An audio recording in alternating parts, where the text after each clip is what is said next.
Welcome to the Learning Pines YouTube. We hope this video helps. You start by enabling NFC and confirming permissions so the phone can act as a tag reader or writer.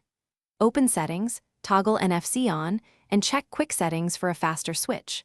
Once done, make sure battery saver and restrictive background limits are off so scans won't fail.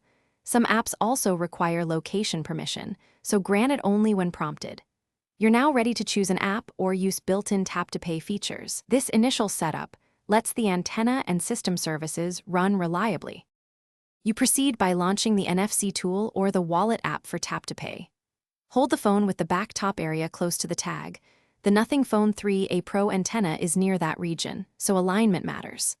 Once aligned, follow the app prompts to read data or write a new NDEF record, selecting type, URL, text, launch intent, and write.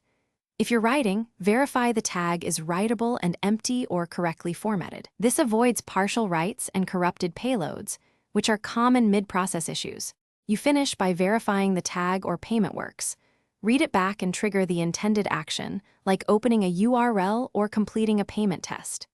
If the tag doesn't respond, reboot the phone and confirm NFC is still enabled, because system updates or power modes can flip settings. Make sure the tag isn't locked or damaged. If problems persist, try a different NFC app and a new tag. One key troubleshooting tip: reboot before changing tags. Most transient NFC faults clear after a restart. Thanks for watching. Consider subscribing if we helped you.